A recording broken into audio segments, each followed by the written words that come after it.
Hello and welcome to the Huxley Summit for a roundtable on single-use plastics. It's been organised by the Royal Society of Chemistry and the British Science Association. My name is Sue Nelson and I'm going to be the chair of this discussion. It's live, it's being streamed on Facebook, and so let's start with our guests. I will go round the table from my right, and they are Judy Proctor from the Environment Agency, hello. Professor Alexandra Porter from Imperial College London, Mary Creagh MP, Chair of the Environmental Audit Committee, Neal Dunne from Polymateria, to my right, Michel from Sky Ocean Ventures, Dr. Deirdre Black from the Royal Society of Chemistry on my left, Sophie Thomas from RAP, Richard Kirkman from Veolia, and Suzanne Westlake from Ocado. And we're going to begin with Deirdre Black, who's going to explain why the Royal Society of Chemistry is supporting this event. So we're absolutely delighted to partner with the British Science Association on this roundtable discussion. Of course, single-use plastics is a huge issue and very much one in keeping with the spirit of the Huxley Summit that will require many perspectives from across business, policy and also science in order to really deliver solutions. The motivation for us has come from our scientific community who are absolutely committed to developing solutions in sustainability, but also know that they need to be just one voice among the many discussing this issue. So I look forward very much to discussing with this wonderful and very diverse group of people this morning. Thank you. Excellent. Well, the format for today is that we're going to have a discussion and then we will be open for questions. So if you have any, please do send them in via social media. But we're going to start with what we like to call an opening provocation from Michel, who's from Sky Ocean Ventures. Take it away. Thank you. Thank you for inviting us, Sky, media content company, to a single-use plastic discussion at the Royal Society of Chemistry. And I was very pleased to be here ahead of the Huxley Summit. So we see ourselves as an agent of change in the context of this problem set. And in our view, the plastic problem is one that is in equal measure both exponential in its growth and multidimensional in its causation. But ultimately, we believe it's solvable. But we also believe we need a system level change. And given our surroundings today, we would posit to the table that this is a more engineering challenge and not a problem of fundamental chemistry or physics. We don't need to reinvent the rules to solve the plastic crisis in our environment. This is a problem, we believe, of system design. But before we can redesign, we have to accept and acknowledge that we've developed a system which is unsustainable and a material which is wholly inappropriate for its current intended use. And we have to recognize those shortcomings first. And we have all developed technology that now has externalities that outweigh the intrinsic positive value. Plastics have become a tragedy of the commons, with a failure by all parties to accept the realities of our collective failings. And as such, all key stakeholders have a collective responsibility. So why does it matter to us? Why does it matter to Sky? Why did we decide to put our voice to this issue? And I hope this contribution will lead to a great discussion. We're at the heart of really what you could call a contrarian business. We have a point of view, we have a voice, we have a reach.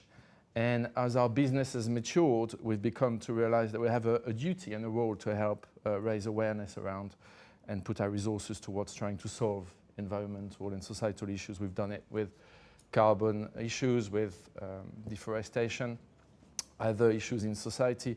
But at our core, we are also an entrepreneurial business.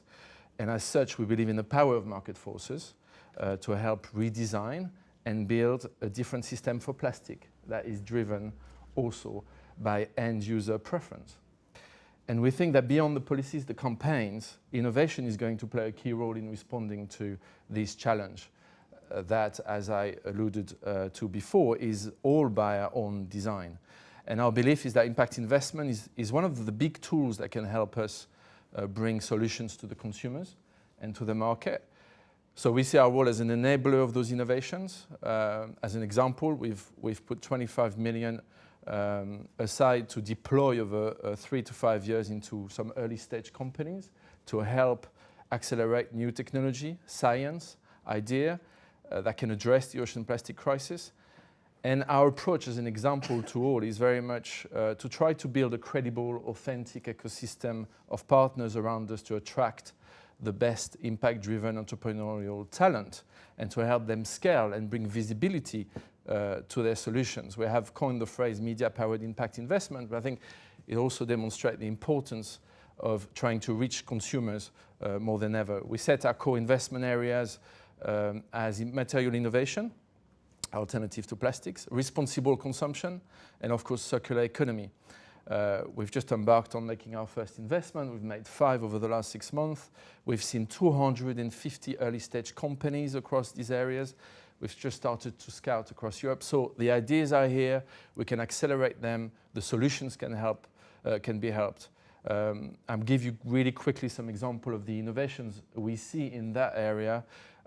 They include complete reversal on approaches as to packaging design, natural materials that can provide cost-effective alternatives to traditional polymers, using digital tools to build more transparent systems of record in the plastics value chain, and also new considered approaches to creating more value from plastic at the end of life. So from our side, we are forging ahead. We have partnerships with Imperial College, with National Geographic, with Innovate UK.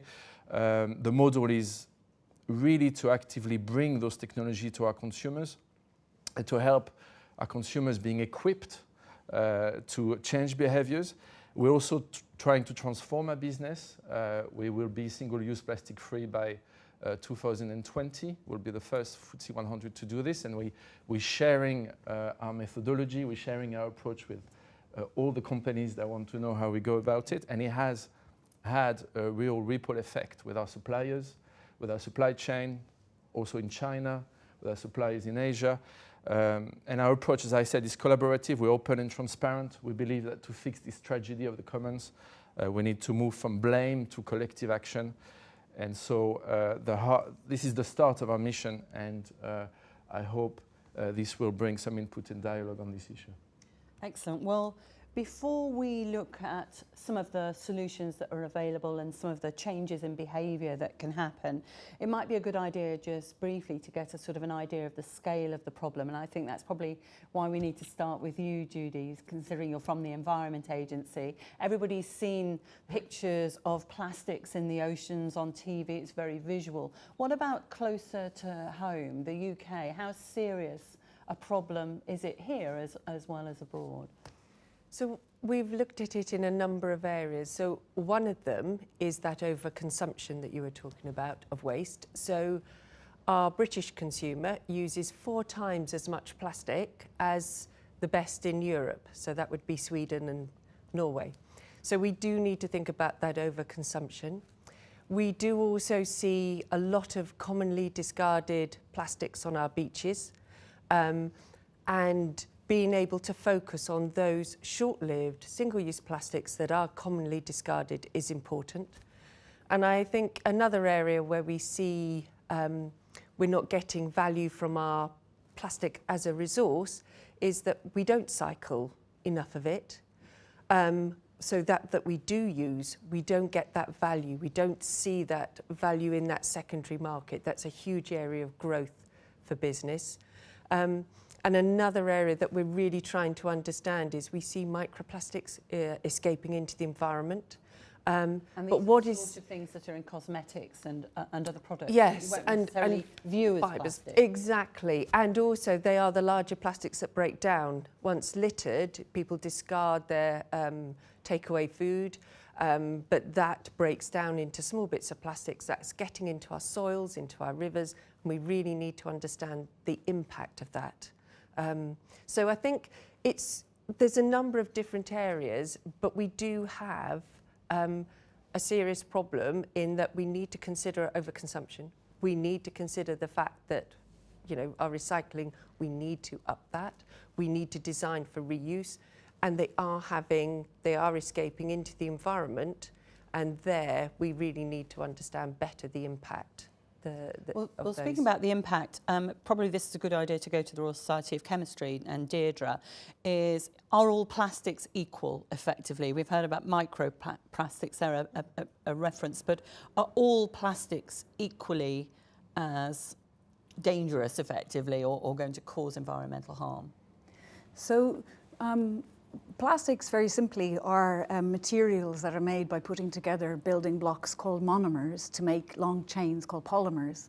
And depending on how you put them together, how long the chains are, then plastics will have different properties. They can be hard, they can be flexible, they can respond to heat, and some of them can even conduct electricity. And it's those properties that have made plastics so successful, combined with the fact that also, because they are primarily made from hydrocarbon feedstocks and fossil fuels, they're also relatively cheap.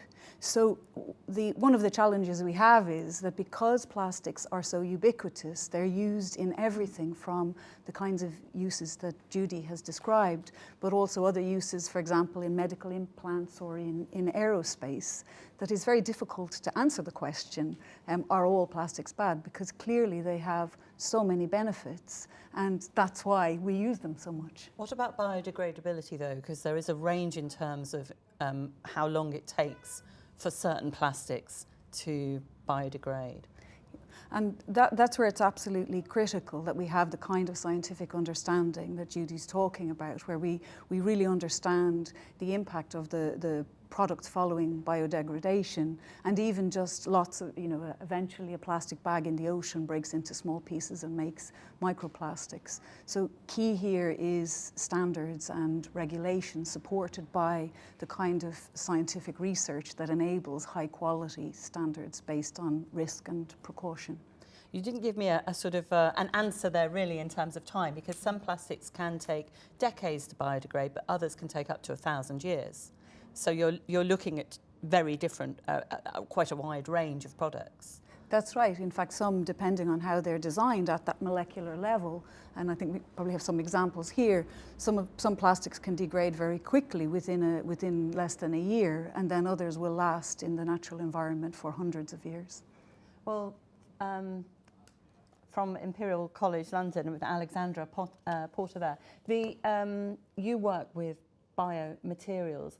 Is it a case then as part of the solution to rethink how we make plastics? So I guess my background is in medical materials. So I work on plastics, for example, PLGA, and it's a biodegradable plastic. So you use it, you're using that property, the biodegradability, for example, to deliver a drug into the body, and you know that it will degrade within a day or so to deliver that drug, but you can't use that material, right, for your applications, for example, with the polyethylene, where you need a material that's persistent and has the mechanical properties to give you what you need, for example, with the plastic bag. So what we can do, so I work with chemical engineers, you can take the polyethylenes and you can design them so you can add in functional groups to make them more degradable. So that could be a solution. So you've got your material with the properties that you want, it's now degradable, but then you've got the question coming back to what they're saying, well, it's now degrading, but what's that degradation product? Are you now changing its chemistry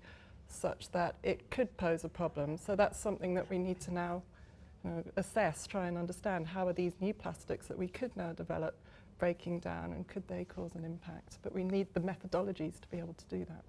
And there's also the reuse and recycling aspect of what we do have, and this is where RAP's involved, isn't it? So, I mean, we're sort of heading up the UK Plastic Pact, and that's a group of 100 companies, and it's responsible for 80% of the plastic packaging that's sold in UK supermarkets. And we have some very high targets for that group, and they've all kind of agreed to embed into the companies.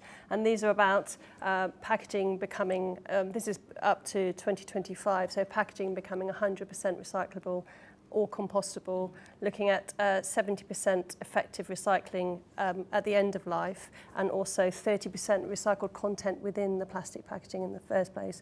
And then also looking at the elimination of problematic and unnecessary, which is a very interesting criteria, because actually we have yet to set that. So where these biodegradable and compostable materials come in, have we got this sort of system, as we've been hearing about, set up to take that? Because that can cause a great problem at end of life if it's not dealt with properly.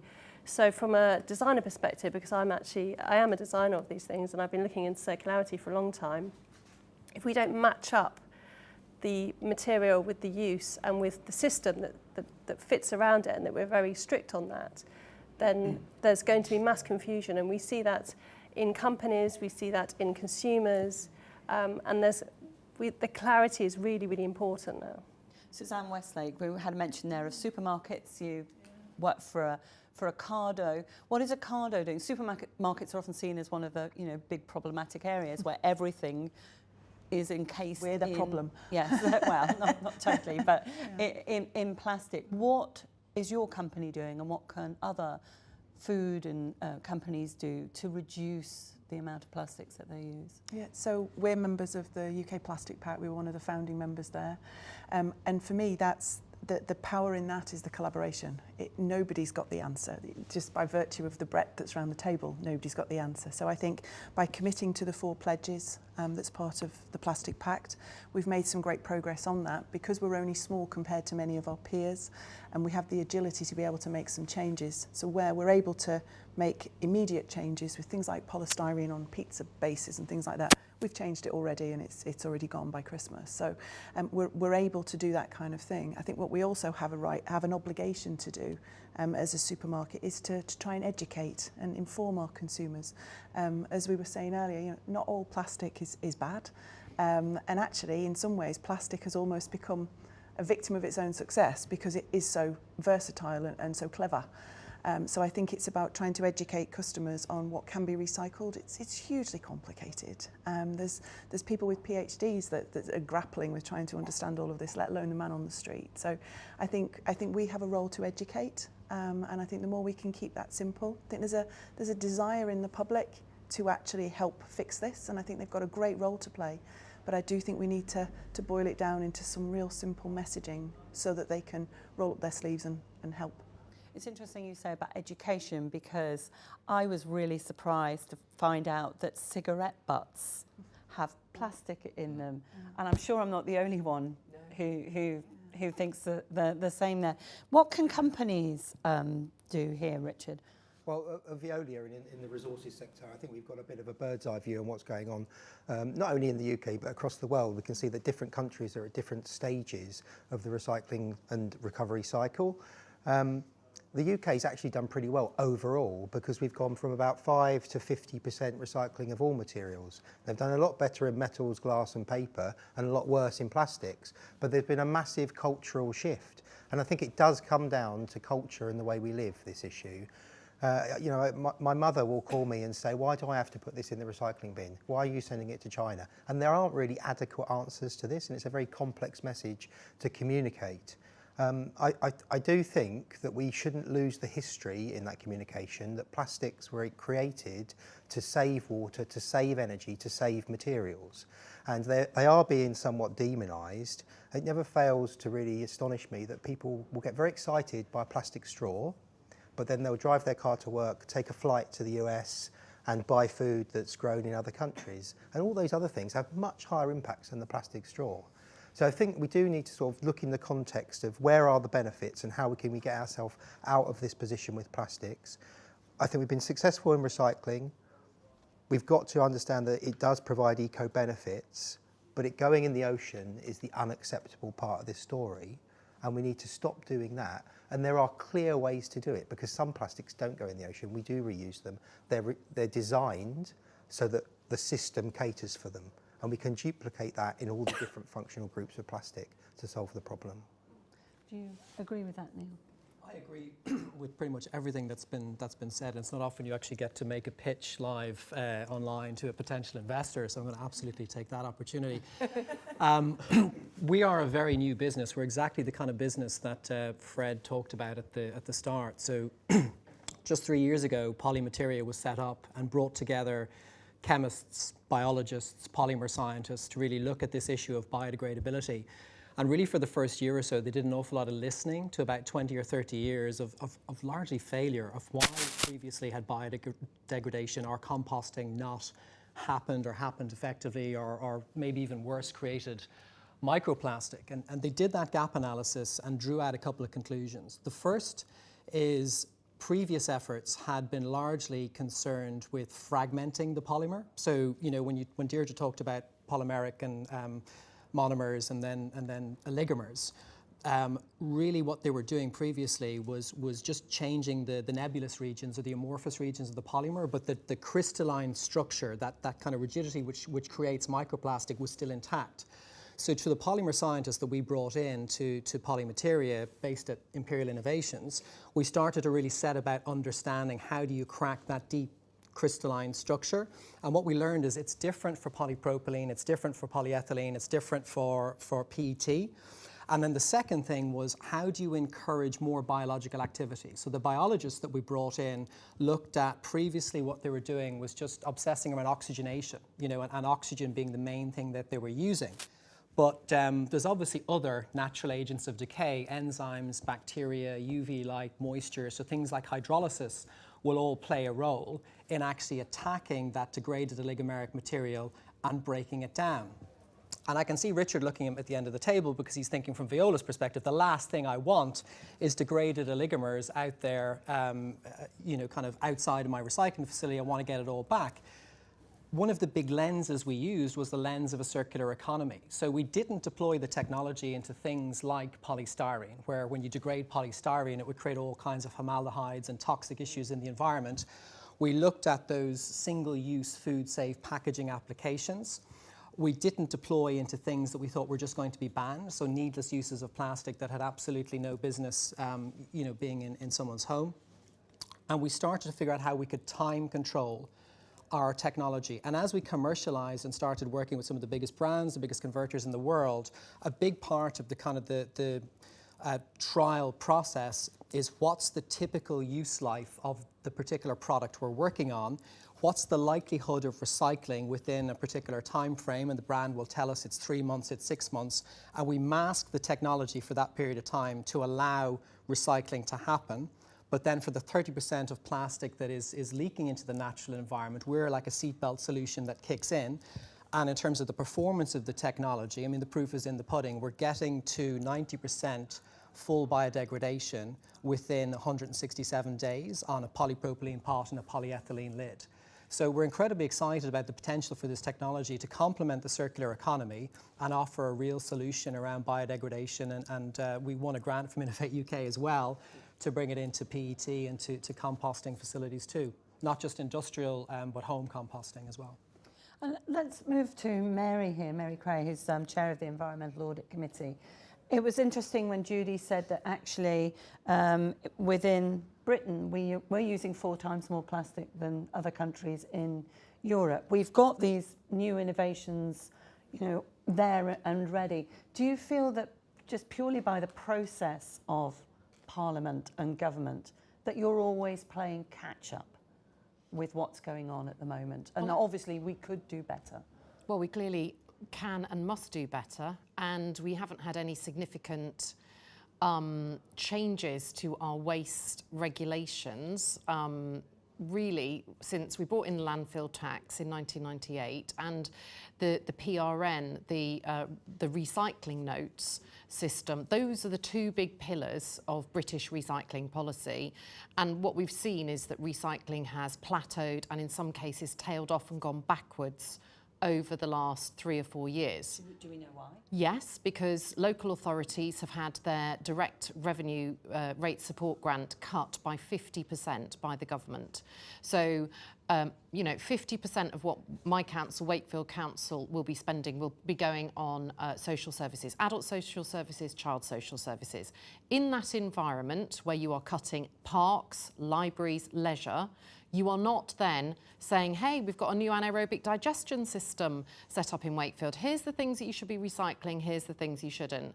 Oh, by the way, we don't have a system for Tetra Pak, so don't put those in because they cause us problems.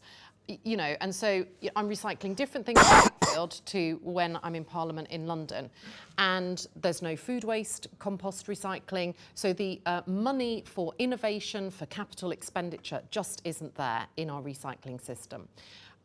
Lying alongside that is the issue of fraud and criminality in the PRN system. So we did the big single-use plastics investigation. We didn't call it single-use plastics. We talked about coffee cups, 2.5 billion a year, enough to go around the planet 5 times. Each one of them lined with a plastic liner, very hard to pull it all apart. And the plastic bottles. We wanted to talk about tangible things. Chewing gum also contains plastic. Shock horror, yeah. Enjoy, and definitely don't swallow it. We looked into this whole system, and what we're finding is because there's no value attributed to the cups or the bottles, people chuck it away. And they try and recycle their cups because they think they're cardboard and they don't realise there's the polymer lining. So what we did was to translate some of the difficult policy issues we've been discussing around the table and try and translate it with, you know, with Sky and other broadcasters into what is it you can do. So a big change, lots of people carrying their own cups, people being a bit more conscious. What we haven't seen from government is the introduction of the latte levy, which is what we recommended. People respond psychologically better to a charge than a discount. So yeah, you might get 20p off your coffee, but frankly, I've got a bag, I don't want coffee dripping around in it, so I'll leave my cup at home. And we've seen Starbucks introducing its own latte levy and really seeing a massive increase in the amount of people bringing their own cups. We asked the National Audit Office to work out where the £120 million a year that's in the waste system, that is every company, Ocado, everybody has to pay to show that their packaging is being recycled. And in a way, that's a kind of guilt-free, you can have guilt-free consumption. It's like, oh, I've paid my tax, don't have to worry about it. And then good old Veolia comes along at the end, and I visited your plastic reprocessing plant in Rochester a couple of weeks ago. So some really heroic activity going on there. But then at the export side, you've got, let's say, dodgy waste criminals, if I can call them that, exporting things that should not be exported, that cannot be recycled, and claiming for the same ton of plastic twice. And we know that polystyrene is a bad plastic. We should ban it. We should have fewer and simpler plastics so that the consumer in the home does know what to do, and there's only 4 or 5 types. We shouldn't be recycling into clothes. We're doing a fashion inquiry at the moment, and you know, people are recycling into bathing suits and underwear. I'm not sure how I feel about recycled pants, but anyway, you know, might not be for me, might be for somebody else. But most of what we're recycling is going into roads. What we need to do is keep it in the economy. And what the Chancellor failed to do in the budget, as well as ducking the latte levy, is he failed to force bottle companies to include recycled content. Until you create a market for what Veolia is selling, they will always be just about breaking even and going, and you know, lots of waste companies do go bust. And it's a very marginal industry, it's a global commodity. What we cannot keep doing is just keep sending it away to Malaysia, Vietnam. China's closed its door, Thailand is going to start closing its doors. This stuff is going to start piling up sooner or later in our own country, and we need to kickstart the processes for keeping it in the economy. I don't want to get into the new breakdown of materials. I think there's probably an argument around plastic films, which are hard to recycle and that the facilities don't really exist. You know, we're British, we've got great engineers, great scientists, we can do anything. The one thing we seem to be very bad at doing is just politically seizing the day, designing the system and getting on with it. Very good. Let's have a quick response there from Neal and then also Richard, as you're both sort of mentioned in your areas. I think Mary mentioned coffee cups. I think it's a great example. And firstly, I'm Irish, so I think one of the things that Britain has been amazing at and demonstrated it through the Olympics, and Sky are now doing it on this issue, is really celebrating innovation and actually making kind of new disruptive things happen that the world can kind of really champion and get behind. Coffee cups specifically, looking at PE-coated paper and how it can't be recycled, it has to be incinerated, this is not just a UK problem, it's a global challenge, and Starbucks, McDonald's, Coca-Cola launched the Next Gen Cup Challenge through OpenIDO in the US a couple of weeks ago. There's no reason why, let's just take Polymateria, with the 5th patent we just filed, not yet published, we have a new material which would leapfrog PE-coated paper. It could be recycled. It could be actually reused, so you could rinse it out and use it over and over and over again. If it was littered, for whatever reason, it would biodegrade effectively within the natural environment. So in terms of all of the R's of the circular economy, it would tick all of those boxes. And with the right partners, we actually think we can get it to market cheaper than PE-coated paper per unit cost today. That's a British innovation that's been developed right here in the UK, and in a post-Brexit world, these kind of things are going to become more and more about how I think the UK shows up in the world. So pretty much everybody in the room can make that happen tomorrow if they want to. There is no post-Brexit world. I mean, let's leaving aside Brexit, which may or may not happen. And I'm somebody who obviously, you know, we'll all be Irish after if it does happen. I certainly will be. But the issue is also about how we get to net zero. So there's an issue here is in kind of how plastics are based on us taking resources out of the earth. And it's you know, byproduct of the petrochemical industry. When we get to beyond oil and gas, or you know, we're only using it in a CCS, then how are we going to keep putting new stuff on the market? Because my concern is that we are fueling consumption and fueling guilt-free consumption, and actually what we need to be doing is reducing, sort of flattening consumption and reducing it, and looking at new systems in our own homes, as they're doing in Norway and Sweden. You know, look, what are the leaders doing? And you know, pretty much they do still have plastic bottles, but there's recycling for the tags on your suitcases at the airport in Oslo. They have such specific measurements in place to kind of protect their environment. Obviously, they're looking after the Arctic, which is where most of the UK's marine plastic pollution is ending up. And as that sea ice starts to melt, and those microplastics that have been frozen in that sea ice start to melt, we're going to start seeing a big new ecological experiment unfolding up there. Richard? I really think that plastics is more of the poster child for what we need to do with all materials, and I'm not sure that just displacing it with something else is really the answer. It's about putting in a solution that sorts out whatever that material is, and that doesn't mean we shouldn't invest in your new innovations. The answer does lie in a lot of different things. We can't. There's not just a silver bullet which solves it. However, there is policy which needs to happen. I'm not a big believer in bans, I have to say, because I think then you just get something else and you're not sure what the other thing is. So it's more about incentivising, and we've come up with a list of 5 things that we think need to happen. The PRN, the packaging tax, needs to evolve into an extended producer responsibility, which I think is happening. The packaging tax requires companies to pay about 10% of the cost of treating materials. The EPR, the extended producer responsibility, would be more like 90%. So it's not local authorities having to pay for it, it's the people that have made the stuff in the first place. The deposit return scheme would move us from about 60% recovery of bottles to 95% recovery of bottles. That's a massive change. It works in 30 of the countries that have developed it, 30 of the cities that have done it. The tax on putting recycled content in materials, that was announced in the budget, that there'd be a tax if you don't put 30% recycled content in all of your materials. It needs to come in within 2 years, and we need to see that through and make sure it happens. Coming in 2022. Which will give time for people to get a supply chain in place, to make orders for material, to change their production processes. So it's maybe too long, but they do need a lead time. And then the 4th point would be labelling. I don't think labelling ever says if anything's got recycled content. So when you go in the supermarket, I don't think we should have plastics-free aisles. I think we should have all aisles with 30% content of recycled material, whatever that material is. And then finally, you know, we have to do something as well. I think we should make the collection more uniform across the country so that wherever you go, it's the same. So when you're in Westminster or in Wakefield, you put the same things in your recycling bin.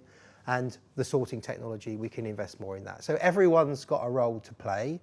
They're the famous 5 things. Like the famous 5, it's a bit of a journey, and we've got to solve a big puzzle.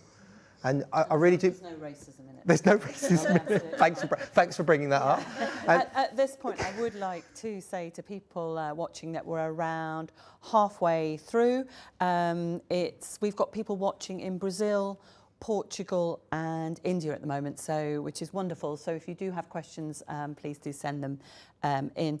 There are a couple of things that have come up that affect you two here, actually, definitely. Let's go about this reason about it's difficult to get people to recycle. Exactly. I wanted to talk a bit about the behaviour change and education piece, because it's something that's kind of always comes up. And actually, a lot of the work that I've been doing has been looking and talking to very different groups and doing kind of ethnography, research-based concepts around what people think about single-use plastic. And there is, just as you're hearing different voices here, there is so much confusion, there's so much misunderstanding, there's incredible myths out there that have kind of come and gone, and they're in different, lots of people talking about different things.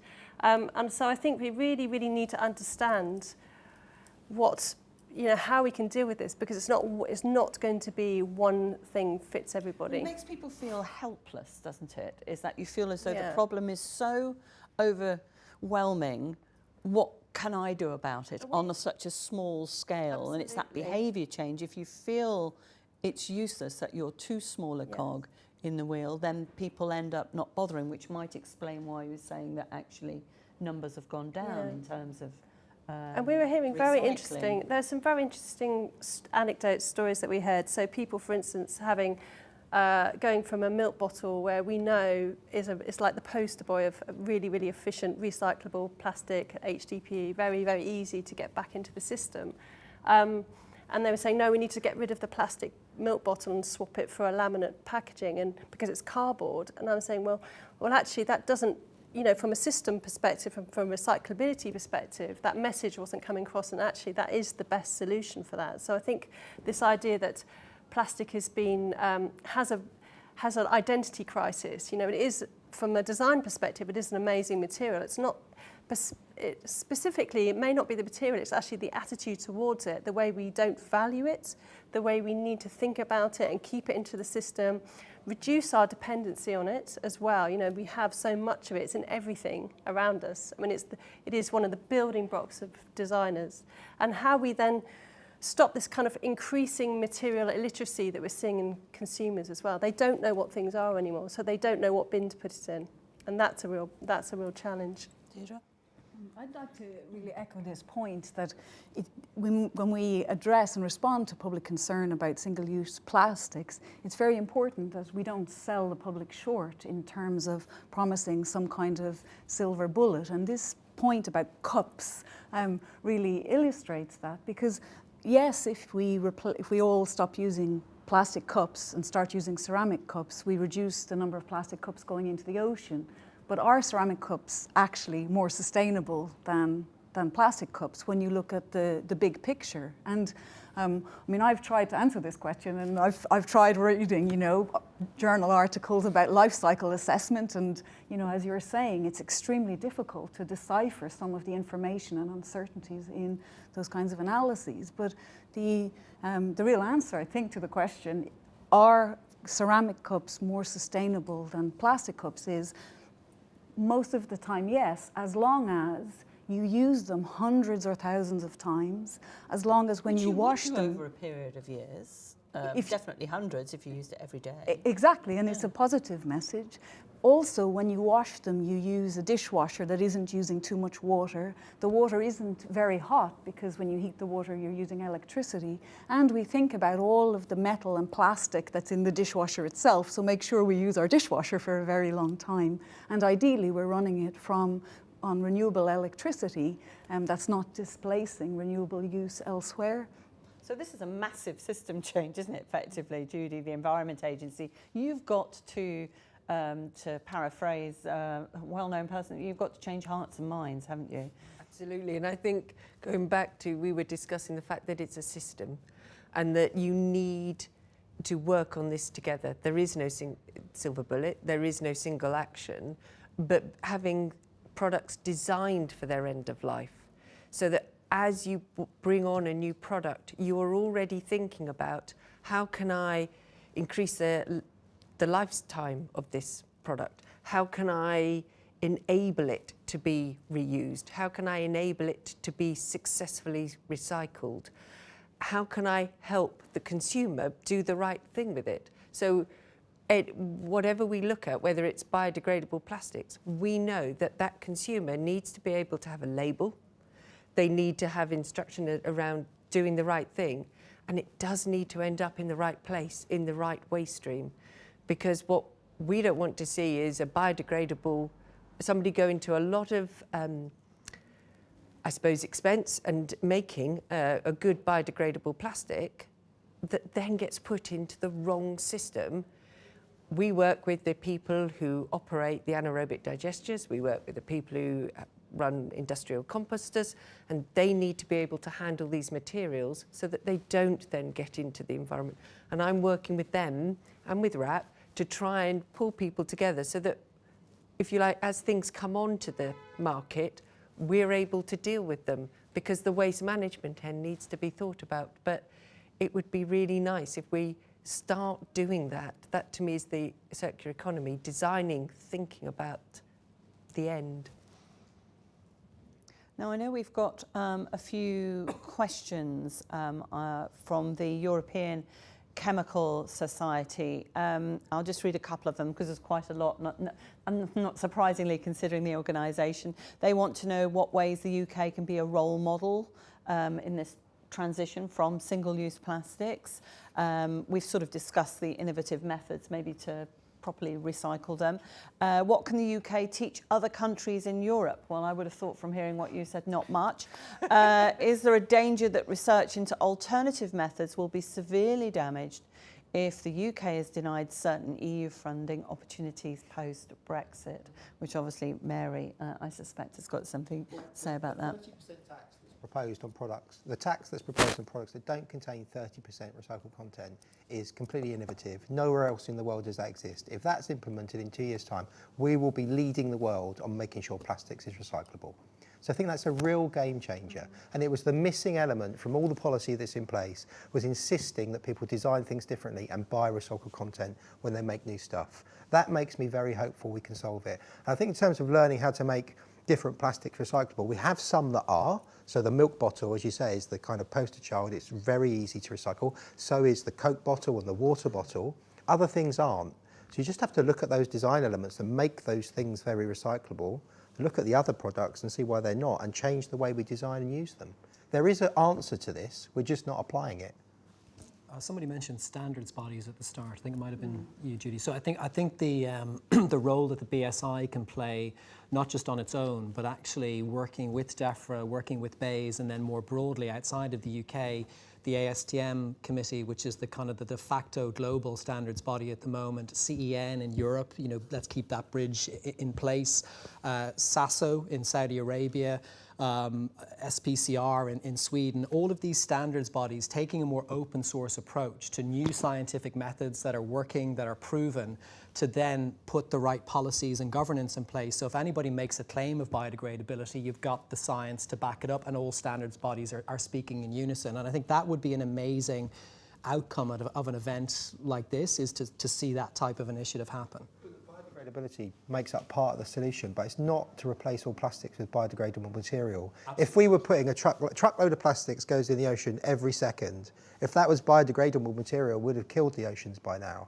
And they produce 70% of the oxygen that we breathe. So I think we've got to think of a number of answers to this. Yeah, and I think somebody saying there's no silver bullet and collaboration is the answer is absolutely the case. And I don't think anybody should ever, you know, whether it's a recycler or somebody specialising in composting and biodegradability, you do not have the silver bullet. The only silver bullet is actually collaboration. Fred, agree. All that investment, you talked briefly about that at the beginning. Are you more or less likely to invest after Brexit, assuming it happens? So it's interesting because, for example, I was going to mention we've just made an investment into a non-UK technology which we're going to bring to the UK market to trial it and pilot, which has to do with a smart tech which you take in the home of everyone to help recycle, which also creates a reward system, incentivizes you with your supermarket, connects you with your local authority, so creates a circular economy. And that comes from outside the UK, but we can implement it and pilot it here. I don't think there are borders in technologies and innovations, hopefully. The other thing I was going to mention is I think in terms of the awareness and the behavioral sort of part of things, I think our role, we see very much as a European sort of media company to sort of campaign as much as we can, not just in the UK, but also in Italy, Germany, Ireland, Spain now. This is not an issue which is just limited to the UK. So, and just to answer one of the questions you had around EU funding, not known at all to most people, the EU is doing a lot in funding innovation and technology. It's just not known. There's a lot of money there available for early stage innovation companies. The European Investment Bank has a lot of funding available. It's just working at what is the most relevant part of those fundings to allocate to early stage, how to access them, and that is a learning process, I think. Hopefully there'll still be access to those fundings going forward from a UK perspective. And from the science point of view as well, which came up, Alexandra, do you think that scientists should be doing more to be part of the solution? But not just that, but maybe applying what they can do elsewhere. So your medical use of biodegradable plastics, are there other places where that could be used, but perhaps we just haven't thought of yet? Yeah, I've thought about that, but the problem with the medical plastics is that they're designed to degrade, so you can't necessarily use them in all of the applications, the engineering applications that we need to use them in. What about washing detergent? Another area that we've thought about, so we are starting to work on, is if you think about the recyclability, do you need to come up with a new material that is recyclable? But when in material science, what we're often doing is making composite materials. So you put together your original material with a different material, and then you can reinforce to improve its mechanical properties or electrical conductivity or whatever. So maybe with recycling, it's not just that you have to make that new material. We could combine, say, our polyethylene, which it may be difficult to recycle, with a different material such as cellulose or something, and then can you combine those two materials now to make a material, you know, that you can use for your plastic bags or whatever? But then you have, like, I was thinking about that, but then, like, is that going to look like a plastic? So do you need to start now talking to the consumers? But then you could say that's how, for instance, vegetarianism, like foods like corn or what have you, that part of their success is that they look like meat. So actually that's not necessarily a bad thing if something looks like plastic that isn't. That could but maybe it doesn't anymore look like our see-through plastic. Maybe it looks slightly different. So is the consumer going to be happy using that? I don't, you know. That could be interesting actually, because that could solve a lot of contamination issues if it looks completely different. So I think the one thing also as well is that the UK Plastic Pact is the first in globally. So actually we are leading the way in terms of this kind of collaborative, target-based approach for that is really important when you think about how we're funding innovation through some of the Plastic Research Innovation Fund money, the 20 million here, but also, you know, with even with really, really efficient, like a water bottle, we're still seeing them in the top 3 products that are ending up in beach litter and marine litter. So you've got an immensely recyclable product, but the system's broken somewhere. Suzanne, about changing people's use, within a supermarket, have you, I know I've read about places abroad and also in the UK where they encourage people to, if you're buying loose vegetables and foods, is to bring your own container and not necessarily always have little plastic bags. Have you found a reluctance in that with your particular consumers to actually engage with any type of plastic saving program? Not really. With having no stores, it's slightly different for people to be able to bring their own things. So because one of the issues with your company is that you get 55 plastic bags. Maybe not. Well, it feels like that, you know, with one thing in one bag, one thing in another, instead of it all being loose. You know what? Absolutely. So as far as the bags are concerned, because everything is packed through a great big distribution centre and then delivered, there's issues of keeping the food safe. There's issues of presenting it to you in a way that if you want to stick your bleach on top of your bread when you do that yourself, then that's different. You don't expect that if somebody brings it and puts it in your kitchen. So are we looking at replacing plastic bags? Absolutely. We've been looking at it for many, many years. What we really want is plastic that's not plastic. So your point you've raised is absolutely. So I think there's a challenge in online, and that's not an excuse. It's almost a statement that it's a challenge to bring things and to deliver them and to keep things separated. But equally, I think we're very lucky we have an incredibly engaged customer base. They write in and they tell us on social media and what have you. So I think we're in a very good place to educate, as you've said, but also I think if there is innovation, to try it, I think we would be in a very good position to have a receptive customer base that would like to engage. Now, very shortly we're going to be doing a sort of 1 minute summing up, but we've got a question that's come in from Becky Barrett in Cambridgeshire, who's watching with her 7-year-old son, and she would like to know, what is your message for him? What's the most important thing that children can do? And as we know, actually, well, the children not only are our future, but they're very engaged with green issues. Who would like to answer that? Deirdre? I can start. Yeah. I think for children and for all of us, a good place to begin is just to think about how you can use less. And you can do that in very simple ways, like for your, if you're bringing your sandwich for lunch, you can reuse a bag that you brought home or that was wrapping bread or something. Think about turning off the tap, turning off the light, and start to think about how all of these different things are connected. But as a very simple first message, for what an ordinary citizen can do, it's simply to use less. Children are very good recyclers as well. They've learned from the day they were born, they've seen people recycling, and that's not the same for the previous generation.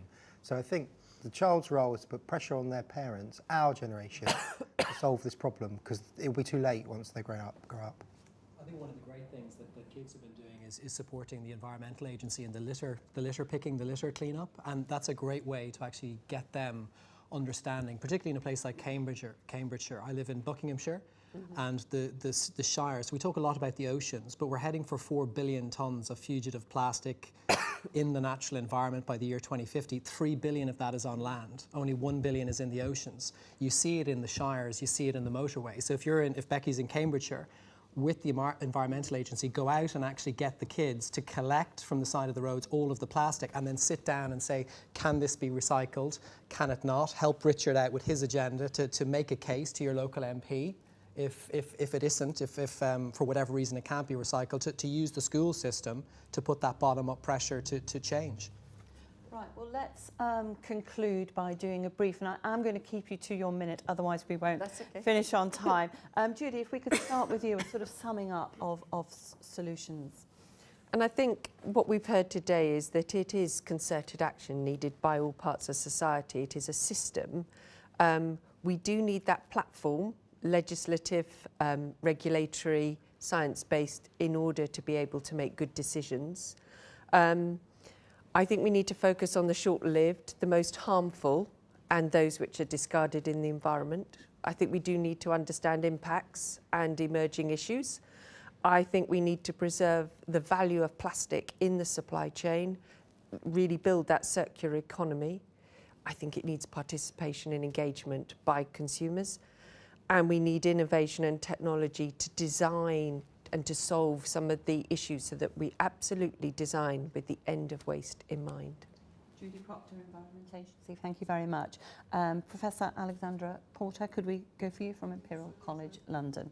My interest is in trying to understand the fate of the micro and even going down to the nanoscale, the nanoplastics. So we've touched upon this as they fragment, which of them can degrade into the nanoplastics.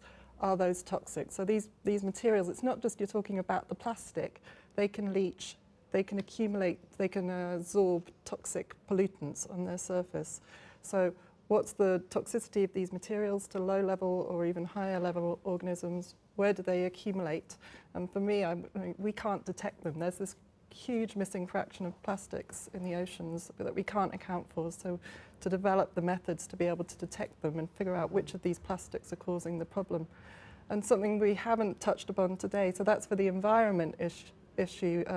what about respiratory effects?